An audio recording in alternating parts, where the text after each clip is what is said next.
أعوذ بالله من الشيطان الرجيم بسم الله الرحمن الرحيم ربي اشرح لي صدري ويسر لي أمري واحلل عقدة من لساني يفقهوا قولي الحمد لله رب العالمين ثم الصلاة والسلام على سيدنا ونبينا وحبيب إله العالمين أبي القاسم محمد اللهم صل على محمد وعلى آله الطيبين الطاهرين المعصومين واللعنة على أعدائهم أجمعين من الآن إلى قيام يوم الدين أما بعد. Respected elders, brothers and sisters, Assalamu alaikum wa rahmatullahi wa barakatuh. Alhamdulillah, by the blessings of this day, we have the opportunity to gather together and discuss about the lives of the Ahlul Bayt. We've been discussing the life of our 11th Imam and 13th Masoom, Imam Hasan ibn Ali al-Askari alayhi salam. Allahumma salli ala Muhammad wa ala Muhammad. And briefly, there are two accounts I would like to share with you today. The first of which begins in the life of Imam al-Hadi, where Imam al-Hadi took one of his companions, Bishr ibn Sulaiman, and gave Bishr an amount of money and said, Bishr, when you go to the city of Baghdad, there is a place, a market where slaves are bought and sold. I want you to go look in such and such marketplace and such place. There will be one lady who is present who refuses to remove her veil. And when you find her in this market, give her this letter from me. And use this money exactly and buy this lady as a slave from this individual. Now understand something, the slave trade that existed was not something that the Ahlul Bayt promoted. Rather, we take a look and we see that it was always promoted to free slaves. And the seerah of Amir al-Mu'mineen, the seerah of Imam Zainul Abidin, of all of the A'immah, is that they would regularly free the slaves that were in their care and bring more slaves in, give them an education, train them, and then free them. So when we look at, for example, the Ahlul Bayt participating and saying, buy this person as a slave, bring them to us, it was never with the intention that, oh, I want a slave, but with the intention that we can give them the ability to be freed and to treat them well and to educate them and give them resources and then send them on their way. However, Imam gives this instruction and Bishr proceeds to the market and he moves to the market and eventually he finds the place the Imam is referencing and he asks the person who is in your care, he says so many people and so on and so forth. Bishr looks and he doesn't see anyone who is veiled or is refusing to remove their veil or anything of that nature. Because again, to show the face, to be able to sell a slave would be one of the attributes that would be present. And Bishr says, no, I'm looking for someone other than this. And he's told that, no, there's no one else. And Bishr says, no, there has to be someone else. And eventually he says, yeah, there's one lady in my care, but I won't sell her and she won't be sold to anyone. So Bishr says, give her my letter. So what had been happening is that there was one lady in this care of this individual, of this person who was selling slaves. He said to her, remove your veil so you can be sold. She says, I refuse to remove my veil. If you make me remove my veil, I'll kill myself. He says, then how can I sell you? She says, I'll tell you who to sell me to. He says, how will you tell me who to sell you to? How is this possible? She says, no, if you force me to remove my veil, I won't live here. I won't exist in this realm. So the man, in fear of her, would not do anything. So when Bishr came and asked, and he says, yeah, there's one lady, but she doesn't listen to anyone. And Bishr says, give her my letter. Bishr gives, the letter of Bishr is given, and the woman immediately, she changes her story from saying that if you sell me to anyone, I'll kill myself. She says, sell me to him or I'll kill myself. That I have to go with this man and no one else. So the man says, what a crazy lady you are. And eventually he turns to Bishr and he says, she's of a high noble character. I can see qualities in her. Bishr says, what do you want? He says, I want, a lot of money, whatever. Bishr says, in this is exactly what you want, and gives the pouch of money that Imam Hasan al-Askari had given to this man, and it's exactly what the man had desired within himself, and he agrees to make this sale, and Bishr takes this lady and now proceeds to the house of Imam al-Hadi. As he proceeds now from here to the house of Imam al-Hadi, the lady begins telling him. And she says, I am from my paternal side the granddaughter of the Caesar of Rome, and from my maternal side, I am the granddaughter of Shamun, one of the representatives of Isa alayhi salam. And in my life, where I was in Rome, I had a very lofty place, and my parents tried to get me married. And when they tried to get me married, an earthquake took place, and the platform we were on collapsed, and the man died, and it created great fear. And I didn't know what was going on. And eventually, in my dreams, I started to see Sayyidah Zahra, and I started to see Maryam, Bibi Maryam, and they asked for me to agree to the marriage, the grandson of Bibi Fatima. I saw him in my dreams, and he was incredibly handsome, and I immediately felt love for him, and I wanted to marry him, but I didn't know what to do. And she explains and says how she came about the path of learning about Islam, learning about Arabic, learning about all of these things, and she knew in her mind who was Imam Hasan al-Askari and wanted to marry him. And she says one night that I was in my dream, I was given instruction to go out to the frontiers where the war between the Muslims and the Christians was taking place in Africa. And I went there and I was captured, and I hid there, and I came from there all the way over here, and no one knows who I am and what my reality is. But I'm looking for that person I've seen in my dreams. Bishr listens to this whole story, and the story is narrated in Kitab al-Ghaiba, is narrated in Bihar al-Anwar, is narrated in a number of different books that talk about the 12th Imam and the life of Imam al-Askari, to talk about the wife of Imam Hasan al-Askari was a noble lady from the lineage of Nabi Isa, and that she was the one who looked to get married to Imam Hasan al-Askari. Now, it so narrates and concludes the story that she comes to the house of Imam al-Hadi, and she meets the sister of Imam al-Hadi, Bibi Hakima, and she speaks to Bibi Hakima in pure Arabic.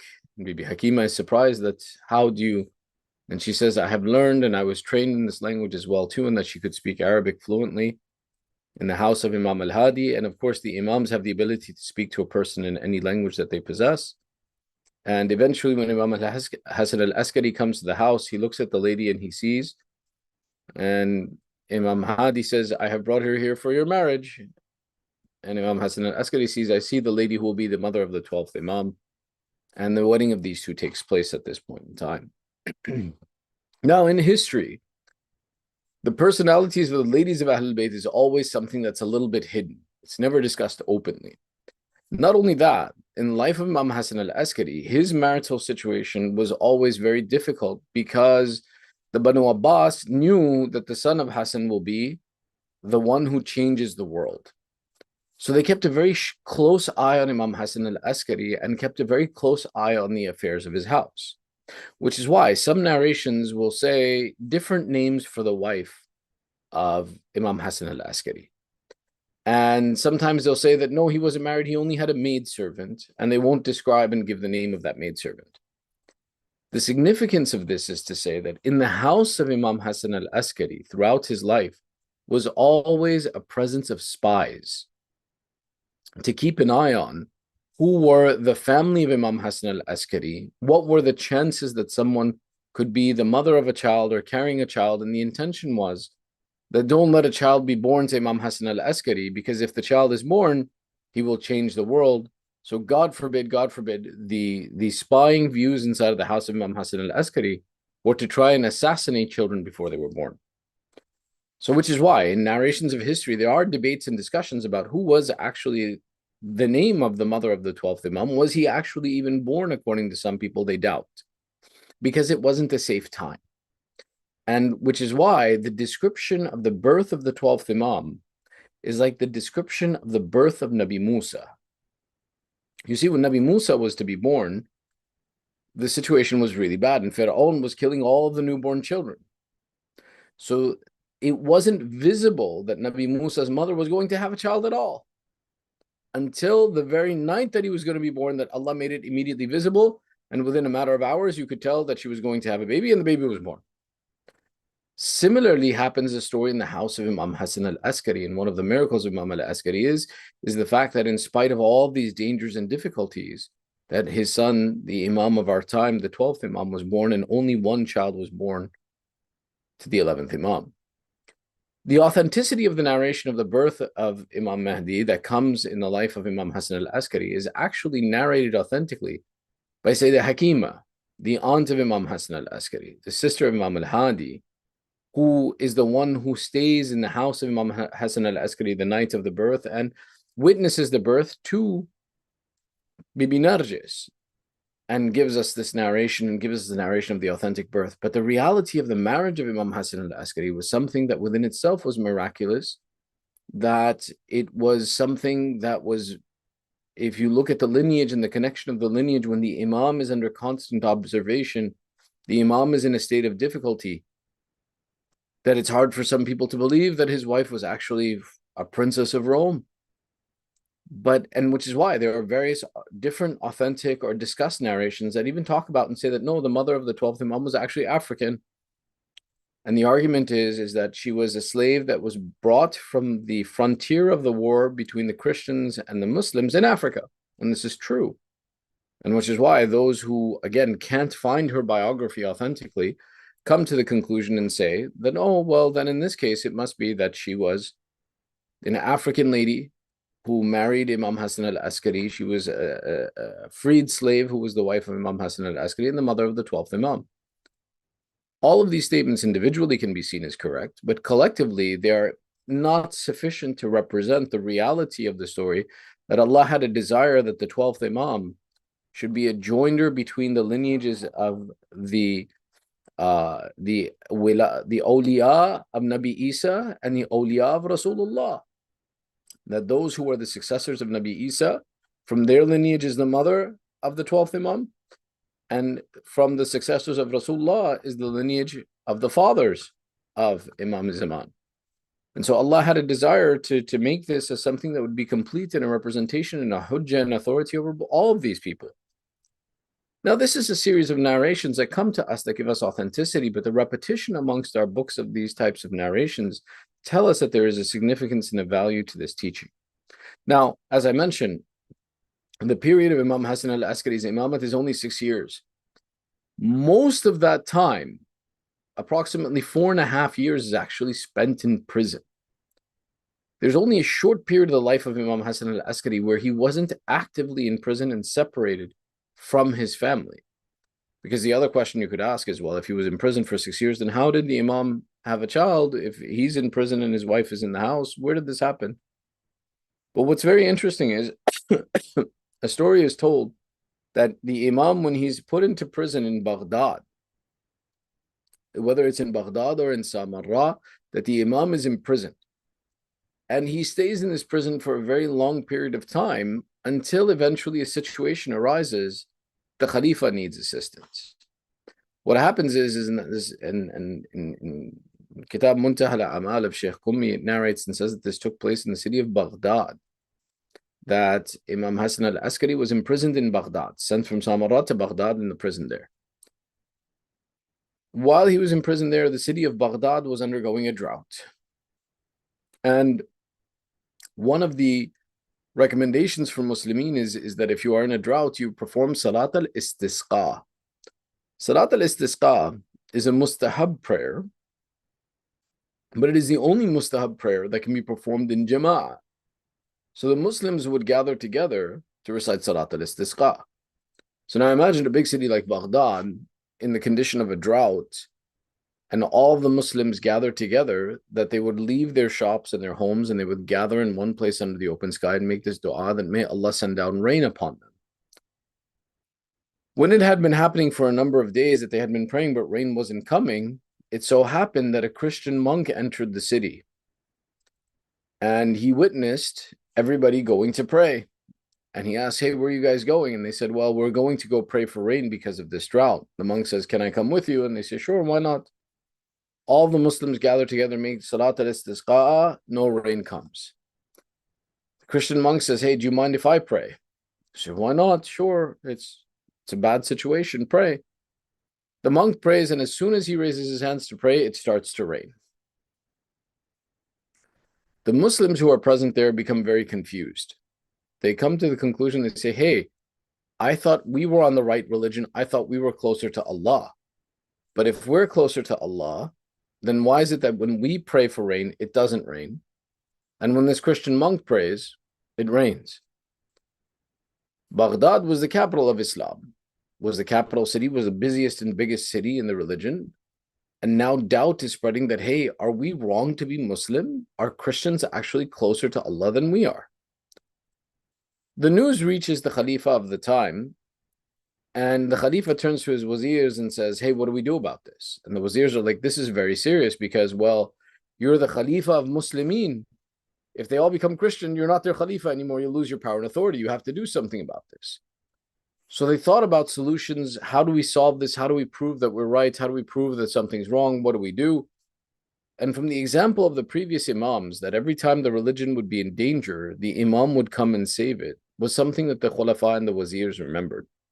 For example, in the time of Imam al-Hadi, it was the lady who said that she was Bibi Zainab. In the time of Imam Jawad, it was other problems that they had. Every Imam had been solving problems that protected and proved the veracity, the truthfulness of the religion of Islam. So sure enough, they turned and they said, Hasan ibn Ali, the son of Imam al-Askari, is in prison. The son of Imam al-Hadi is in prison. Take him out, he might have a solution for this. So the Khalifa sends a missive to the Imam in prison and he says, the religion of your grandfather needs your help. Come out and help us preserve the religion of Islam. Imam al-Askari is taken out of prison and he's taken to the place where people are praying for rain and the Christian monk is there. And everybody wants to see that is truly the religion of Christianity better than ours, that when a Christian prays, his prayers are answered. When we pray, our prayers aren't answered. So in this situation, everybody's gathering to see this debate or this differentiation to prove that Islam is right and to prove that this Christian monk is wrong. In the middle of this, Imam Askari comes and he says to the man, he says, are you the one who, when you pray, it rains? He says, yes. Imam says, will you pray? He says, I'll pray. And sure enough, the man raises his hands in dua and it starts to rain. Imam Hasan al-Askari turns to the man with him and says, take whatever is in his hand, take it away from him. The Christian monk says, what? I don't have anything in my hand. But sure enough, the man reaches over and in his hand, he finds something, he takes it away from him and brings it to the presence of Imam Hasan al-Askari. Imam Hasan al-Askari now says, wait, turns to the monk and says, now pray again for rain. The monk prays for rain and this time it doesn't rain. So everybody who's watching comes to the realization that it's not necessarily the man who's praying that's making it rain. It's something that he has that's making it rain. In this situation, Imam Hasan al-Askari explains and he says, this man, his dua itself is not what is accepted. Rather, he found one of the bones of the Anbiya. And one of the secrets of the Anbiya is that their dignity is preserved by Allah, that whenever their body or their bones are exposed under the open sky, Allah makes it rain so that the mud covers it and that their bodies are covered. They never become uncovered out of the dignity and respect that they possess with Allah. So sure enough, once the bone is taken away, the man's prayers are not answered. People realize that, oh, it's not that his religion was correct, it's that he was using a wasila to achieve his goals. And once his wasila was taken away, his goal wasn't achieved. To show the truth of Islam, Imam Hasan al-Askari then raises his hands and makes dua for rain. And this dua is accepted in such a way that rain replenishes not just for that instance when the dua is made, but continuously and resolves the drought that had been affecting the city and the people. When the Imam performed this action, the people began to question and say, who is this man and why don't we know him? And then the news comes out, Hada ibn al-Radha, that this is the son of Ali ibn Musa al-Radha, the one who had been the naib of the Khalifa in the past of Ma'mun, and that this was a noble lineage of pious people who were teachers and educators and pious religious individuals in the world of Islam. And then the people began to complain to the Khalifa that you mean to tell us that there's someone like this amongst us and you've separated us from him, that you've kept him away from us, that we can't talk to him. And they began to complain that why is he in prison? Why isn't he near us? Why isn't he teaching us? Why isn't he with us? Why isn't he solving our problems? And the Khalifa in this instance was forced to free Imam Hasan al-Askari from prison under pressure from the community of Muslimin. This led to a period of about 1.5 years during which the Imam was not imprisoned during his 6-year imamah, and this is the time period in which the birth of the 12th Imam takes place. And that is shortly after a period of about 18 months, the Khalifa, under false pretenses again, uses excuses to sequester and to separate Imam Hasan al-Askari and to put him back into prison. So understanding this and seeing these events in history, some people may say that on the one side, we talk about how Imam Hasan al-Askari was inaccessible and how we have a very little history from him and how there's not much information received from him. There's not much that was given from him. How could it be that he then continues? No, Allah has given a responsibility to each of the A'immah alayhim as-salam, and they fulfill their responsibility perfectly. And in the same way, that though it may be hard for us to imagine that someone under that level of persecution, how could it be that they can accomplish anything? Yet one of the greatest responsibilities of Imam Hasan al-Askari was the preservation of the lineage of Imamate and his responsibility to ensure the presence of the 12th Imam in this world. And Allah facilitated that for him and made it happen from means that if you were to just listen to them without understanding the guidance of Allah behind them, it would be difficult to fathom. Yet Allah is the one who creates the most perfect of plans and creates the most perfect of ways to fulfill his goals and to ensure that his religion is preserved on this earth and that no one can overcome the plan of Allah. Inshallah, next week we'll continue mentioning some more of the responsibilities that Imam Hasan al-Askari executed, some more of the lessons from his life and learnings that we can take from him and apply in our life. And we'll continue our discussion on the biographies of Ahlul Bayt. ندعوك باسمك العظيم الأعظم الأعز الأجل الأكرم. 10 times we call out Ya Allah, Ya Allah, Ya Allah, Ya Allah, Ya Allah, Ya Allah, Ya Allah, Ya Allah, Ya Allah, Ya Allah, Ya Mahmud بحق محمد, Ya A'la بحق Ali, Ya Fatir السماوات بحق فاطمة, Ya Muhsin بحق الحسن, Ya Qadim al-Ahsan بحق الحسين. Oh Allah, accept this small ibadah from us. Ya Allah, give the thawab of this majlis to our marhumeen and all those who are in need of dua.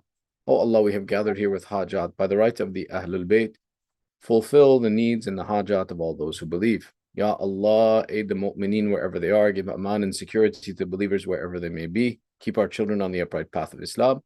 Hasten the reappearance of Sahib al-Zaman. Make us and our families from the upright supporters of Sahib al-Zaman. Remembering all of our marhumeen, 1 Surah Fatiha, 3 times Surah Ikhlas, with your loudest of salawat ala Muhammad wa ali Muhammad.